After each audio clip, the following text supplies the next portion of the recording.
Hi friends, welcome to Swapna's kitchen and rangoli. ఈరోజు నేను chicken curry ఎలా ప్రిపేర్ చేయాలో చూద్దాం. ముందుగా ఒక బౌల్ తీసుకొని అందులోకి 1 కిలో చికెన్ తీసుకొని అందులో 1 స్పూన్ పెరుగు, 1 స్పూన్ అల్లం వెల్లుల్లి పేస్ట్,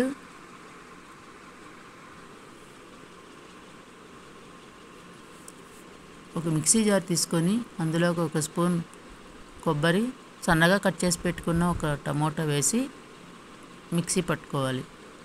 ఇలా పేస్ట్ లాగా మిక్సీ పట్టుకోవాలండి. ఆ మిక్సీ పట్టిన పేస్ట్ని ఈ చికెన్లోకి వేసి బాగా మిక్స్ చేసుకోవాలి.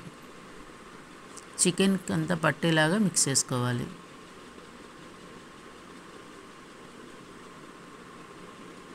ఇందులోకి 2 స్పూన్స్ కారం,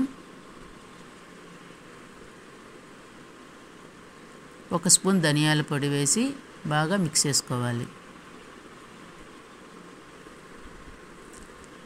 ఇందులోకి టేస్ట్కి సరిపడా సాల్ట్ వేసి బాగా మిక్స్ చేసుకొని మూత పెట్టుకొని 1/2 అవర్ మ్యాగ్నేట్ చేసుకోవాలి.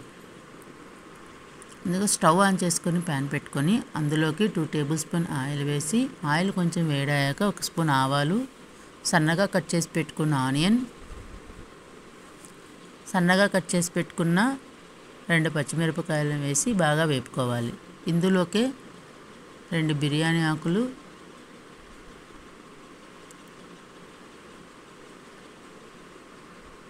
కొంచెం కరివేపాకు వేసి బాగా ఫ్రై చేసుకోవాలి. ఆనియన్స్ కొంచెం గోల్డెన్ కలర్ వచ్చేంత వరకు ఫ్రై చేసుకోవాలి. చూసారా, ఆనియన్స్ కొంచెం బ్రౌన్ కలర్లోకి వచ్చేసాయి.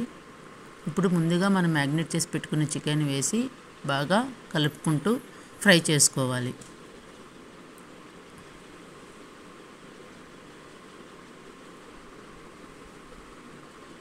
ఇందులోకి సరిపడినంత వాటర్ వేసి ఉడికించుకోవాలి.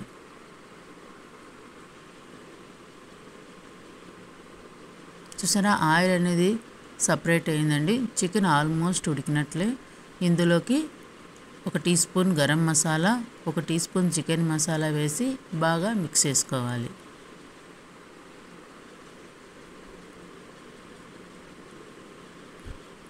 చూసారా, చికెన్ కర్రీ రెడీ అండి. కొత్తిమీరతో గార్నిష్ చేసుకొని సర్వ్ చేసుకోవాలి. నా వీడియో కానీ మీకు నచ్చినట్లయితే లైక్ చేయండి, షేర్ చేయండి, సబ్స్క్రైబ్ చేయండి. Thank you for watching.